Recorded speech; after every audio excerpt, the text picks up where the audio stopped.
Parashá Korah. Korah. Por que ele e não eu? Por que ele não faz desse jeito ou daquele jeito? Você já se fez esse tipo de pergunta? Porque Deus quis. Mas ele é menos preparado, menos simpático, menos agradável. Mas sobre esta pessoa está a autoridade de Deus? Então tema. Vamos aprender mais sobre isso juntos? Shalom, pessoal. Eu sou Paulo de Tarso e esse é o programa A Minha Torá.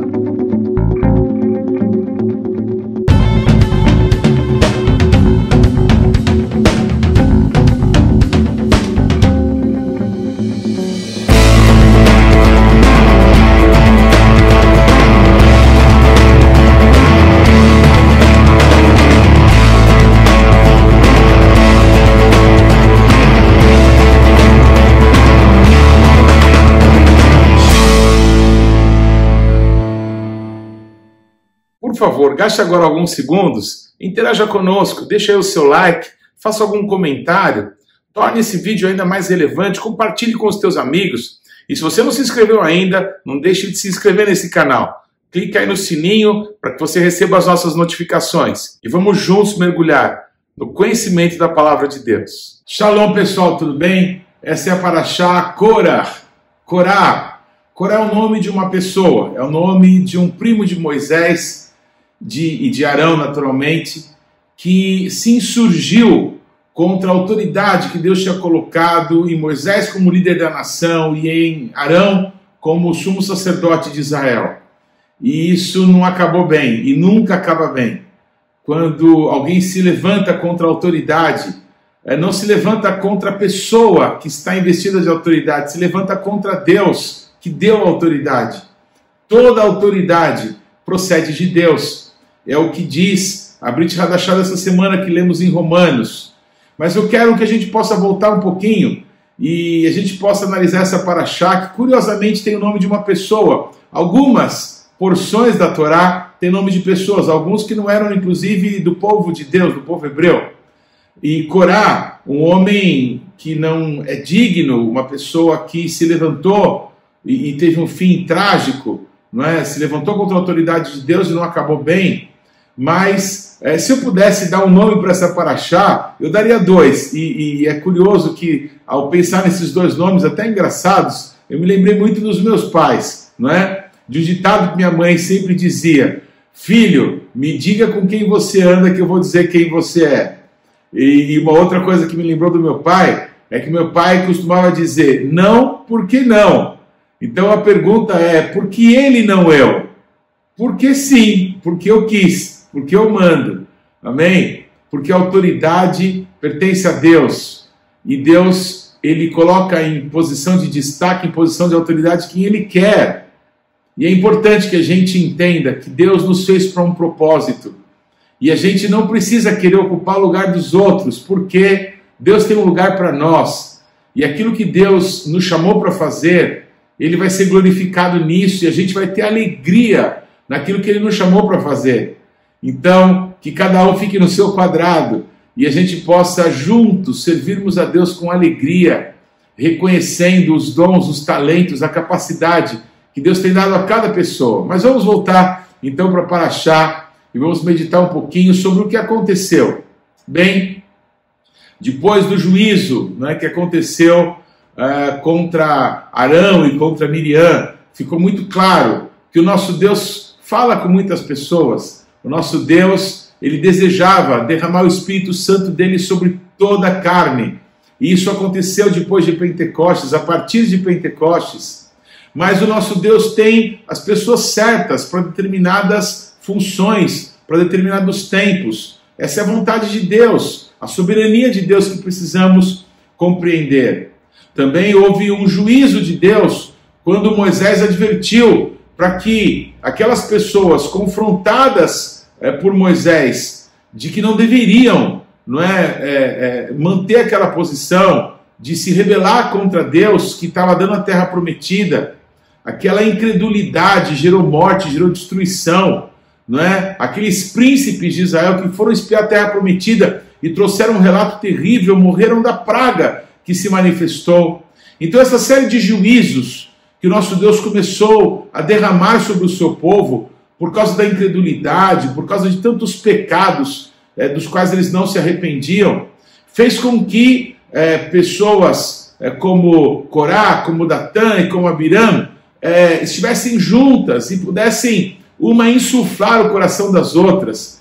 E eles usaram o Corá, que foi um tolo, que foi alguém que se deixou talvez manipular ou que talvez tenha tentado adquirir quórum para o seu pleito, numa atitude que parece tão política, que parece tão dos dias de hoje, né? O Corá, ele busca ali apoio entre outras pessoas de outras tribos de Israel, e ele vai e se levanta contra Arão, se levanta contra Moisés, não é? E dizem que por que eles estavam trazendo tantos problemas, tantos juízos para o povo de Israel, que eles eram pessoas que não deveriam estar mais naquela posição, mas que eles tinham direito, por que não eles, no lugar de Arão, no lugar de Moisés? E quando isso aconteceu, a Bíblia diz que o Moisés põe a mão sobre a sua cabeça, sobre o seu rosto, e se prostra diante de Deus, como que dizendo, ai, ai, ai, ai, ai, não, isso não vai dar certo,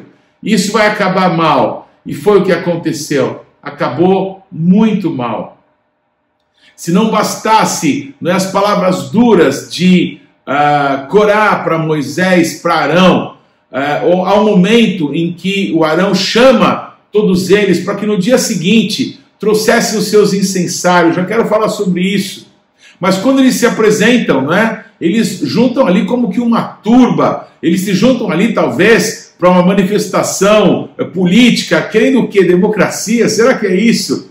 Olha, deixa eu te explicar uma coisa, a democracia não vem de Deus, não! Tem muitas pessoas no meio do povo de Deus que dizem, não, a democracia, nós temos que ver que a vontade do povo precisa ser respeitada. Olha, queridos, a democracia não é a vontade de Deus, a vontade do povo não é a vontade de Deus, a vontade de Deus é a vontade de Deus, e que o povo e que as nações se dobrem, se submetam à vontade do Senhor, que possamos orar com fé, venha o teu reino, Senhor, e a tua vontade seja feita nessa terra, como a tua vontade é feita nos céus.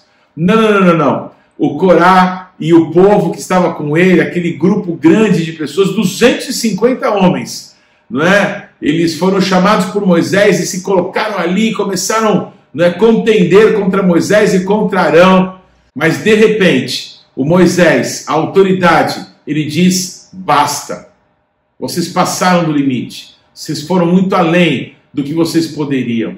A dúvida de Corá foi implantada por Satanás no coração dele. É a mesma dúvida que leva pessoas a puxarem os tapetes umas das outras nas empresas, nas corporações, e vamos ser sinceros, na igreja, de pessoas se levantarem e dizerem, olha, mas eu acho que isso seria melhor feito dessa forma do que daquela.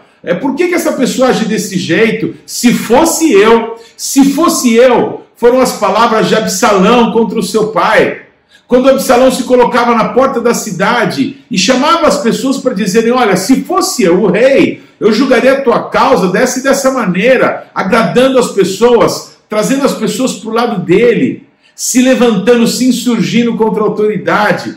Isso, escute, não vai acabar bem, nunca acabou bem. A rebelião contra Deus foi aquilo que Satanás fez. Ele era o sinete da perfeição de Deus. Eu imagino que os outros anjos foram criados tendo por base aquele anjo, poderoso, que ministrava adoração diante da presença do nosso Deus. Só que o Satanás não se contentou, com essa posição tão honrosa de dirigir a adoração diante do nosso Deus, de ser, um exemplo para os outros, de ser um líder ali na adoração no céu, um querubim ungido da guarda. Ele quis ser como Deus, ele quis estar no lugar de Deus, ele quis receber adoração, e quando essa maldade entrou no coração dele, ele caiu, ele foi destituído da sua posição, porque ele se levanta contra Deus. Quem se levanta contra a autoridade, se levanta contra Deus, que deu a autoridade. É como uma cadeia de autoridade que liga uma pessoa investida de autoridade ao trono do nosso Deus. Quem pode subsistir contra o nosso Deus? Quando uma pessoa confronta uma pessoa investida de autoridade, não confronta o João, o José, a Maria, o Francisco, não é? A Chiquinha. Não, confronta a Deus. É como se você num carro com altíssima velocidade se deparasse com uma parede de 200 quilômetros de concreto. Você vai ser esmagado, você vai ser triturado. Não há como você prevalecer contra a autoridade de Deus. Você, quando se deixa levantar contra uma autoridade, você está tomando a posição que Satanás teve lá atrás. Olha, acho que eu que devia mandar, eu que devia ser rei, eu que devia ser Deus, eu que deveria receber adoração. Foi isso que estava no coração de Corá. Por que Deus escolheu o meu primo para ser sumo sacerdote e não a mim?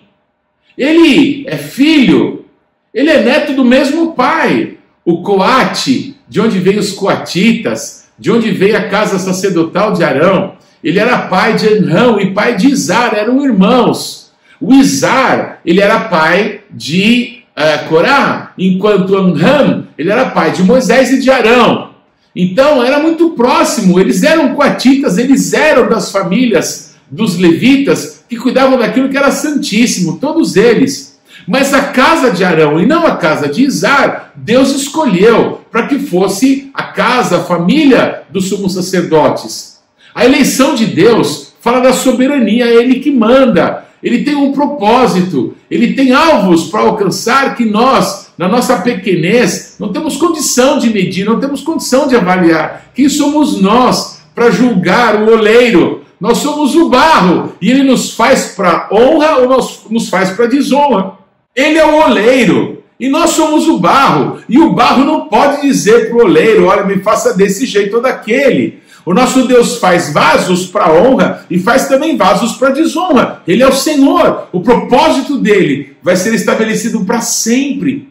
E nós precisamos entender que quando nós nos aliamos à vontade de Deus, quando nós nos submetemos ao desejo do Senhor, nós vamos caminhar debaixo da bênção do Senhor. Nós vamos caminhar perfeitos, plenos, porque Ele nos fez para um propósito. Então, quando estamos no propósito que Deus tem para nós, não querendo ser além ou aquém do que Ele estabeleceu, vivendo, trabalhando, cuidando daquilo que Ele nos confiou. O Criador dos céus e da terra nos elegeu, Ele nos escolheu e nos deu coisas a fazer em nome dEle, por Ele, para a glória dEle. Que honra! Esse tipo de situação passa no coração de muitas pessoas. Por que aquele grupo e não o meu? Por que aquela pessoa e não eu?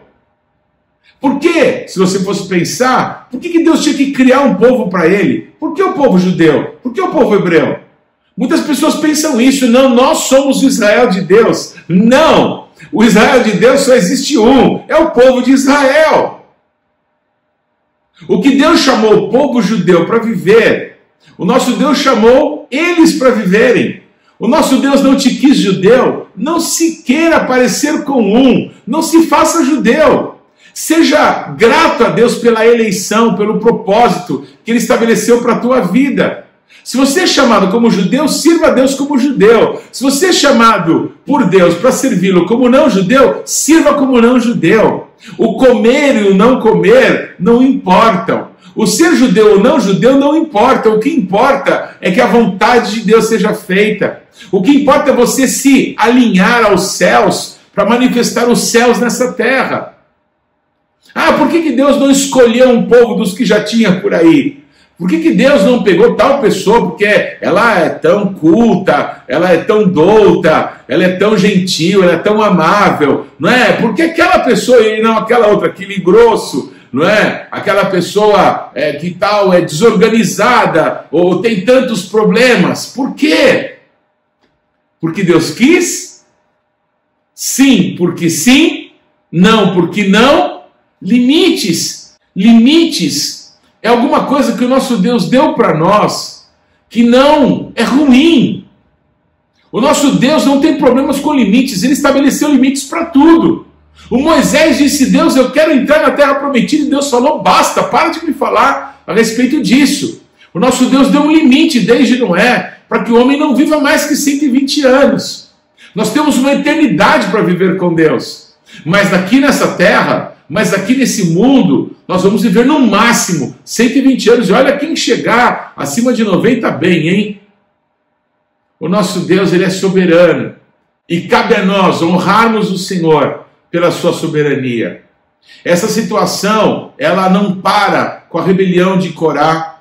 O que me parece um detalhe, mas extremamente importante nessa paraxá, é que no momento em que o Moisés vai chamá-los para se apresentarem diante do Senhor, o Moisés dá uma ordem que todos eles, todos aqueles que se levantaram, trouxessem os seus incensários.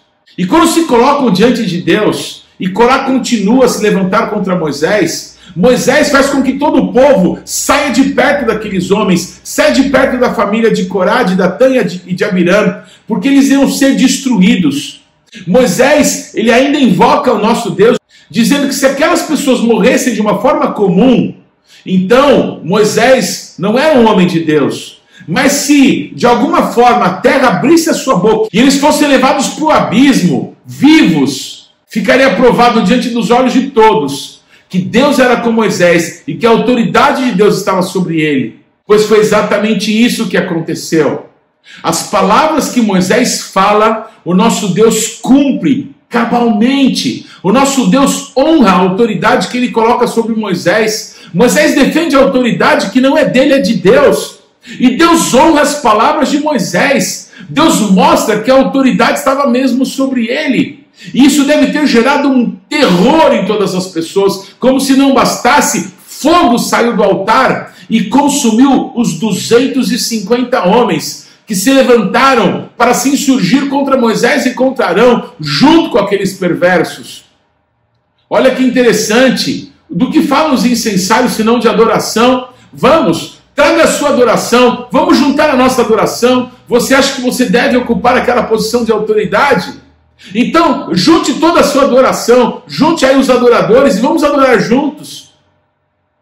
Foi na adoração que ficou claro por que a autoridade estava sobre Moisés e sobre Arão. E os incensários daqueles outros homens se transformaram em lâminas que foram colocadas no altar de Deus, para que houvesse um memorial de que a autoridade de Deus estava sobre quem ele escolheu por todas as suas gerações. Que fim terrível, que fim trágico para aqueles homens. Mas, por incrível que pareça, isso não bastou. Aquelas pessoas que viram tudo aquilo, que viram aquele juízo, que foram induzidos, não é, para tomarem partido, tome cuidado com isso. Olha, eu estou do lado desse, estou do lado daquele. Olha, pelo que eu vi dessa história, aquele estava certo e aquelas pessoas estavam erradas ou vice-versa. Não tome partido. Quando você vê divisão, é o momento de nós clamarmos a Deus por misericórdia. E aquelas pessoas de novo se insurgem contra Moisés e dizem: olha aqui, vocês são os culpados da morte dessas pessoas todas.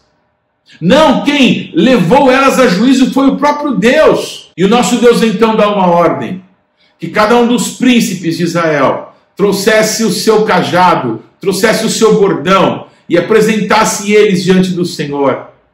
Quando eles fazem isso, e aqueles cajados são apresentados diante do Deus de toda a terra, o nosso Deus faz um milagre. E o único cajado que se diferencia dos outros é o cajado que era de Arão. Preste atenção nisso, o Arão não abre a boca. O Arão, ele adora a Deus com o seu incensário. O Arão empresta o seu cajado e apresenta ele diante de Deus, dizendo: Deus, se a autoridade que o Senhor colocou sobre a minha vida, ela está aqui, está à sua disposição. Eu não preciso brigar, eu não preciso levantar minha voz. Quem levantou a voz foi Moisés, para defender a autoridade que estava sobre o seu irmão, porque o nosso Deus escolheu quem ele quis, para que pudesse cumprir o sacerdócio diante de toda a nação de Israel. No dia seguinte, a vara de Arão, o cajado de Arão, ela floresceu, deu brotos, deu frutos, deu amêndoas maduras, deu flores. O que é isso senão o poder da ressurreição e da vida? Preste atenção nisso que eu vou falar. Quando o galho de uma árvore é cortada para se fazer uma vara, um cajado, a seiva da árvore não está mais passando. Aquele galho não é? Pode ser firme, mas está morto.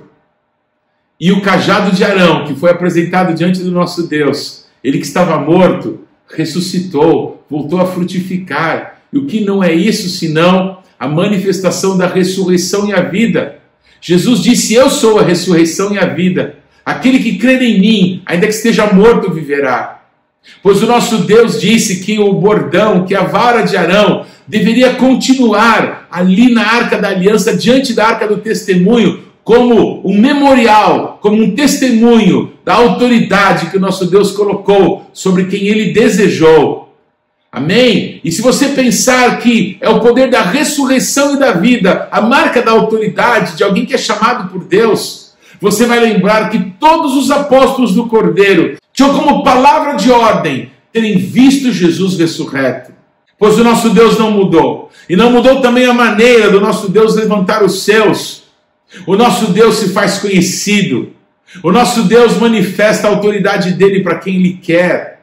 Eu quero terminar os comentários da Parashá dessa semana te fazendo refletir que essa decisão do nosso Deus de levantar quem ele quer nessa geração, as pessoas vão exercer funções diferentes para o nosso Deus. Glória ao nome do Senhor. Cada vez mais pessoas têm sido levantadas para proclamar as virtudes daquele que nos chamou das trevas para a sua maravilhosa luz. Algumas pessoas vão ter autoridade sobre milhares e milhares e milhares de pessoas, serão pessoas extremamente conhecidas. Outras pessoas vão cuidar de um pequeno grupo de pessoas, de um pequeno grupo de ovelhas. Não importa, não é, o trabalho que você faça. O que importa é que aquilo que o Senhor te comissionou a fazer, você faça com temor, você faça para o louvor da glória dele. O temor do Senhor é o princípio da sabedoria. Seja grato a Deus por aquilo que ele estabeleceu para você realizar.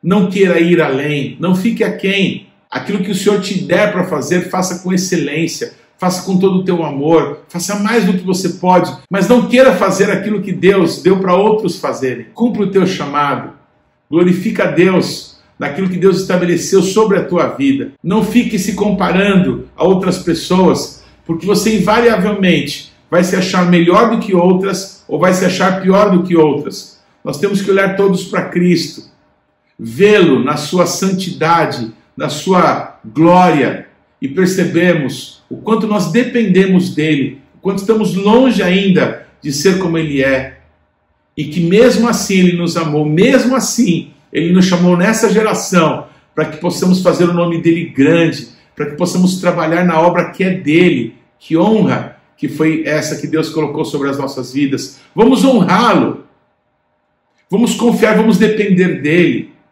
Cuidado com os amigos, cuidado com os comentários, cuidado com as pessoas que te dão tapinha nas costas e te insuflam e te levam a tomar uma atitude de se levantar contra aquilo que Deus estabeleceu, contra os propósitos do Senhor.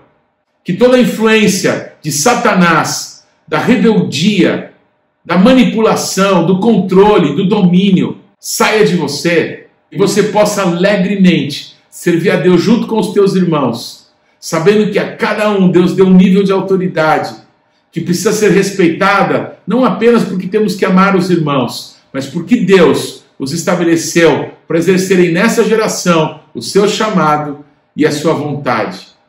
Que Deus te abençoe. Que mitzion tesetorá, o Dvar Adonai Yerushalayim, e de Sião virá a lei e a palavra de Deus de Jerusalém. Não se esqueça, o Shabat não pertence à semana que está terminando. O Shabat não pertence à semana que está começando. O Shabat pertence ao Eterno. Shabbat Shalom.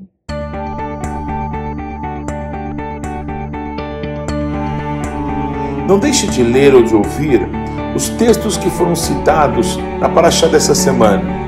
Você pode acessá-los ou no nosso site ou nas principais plataformas de podcasts.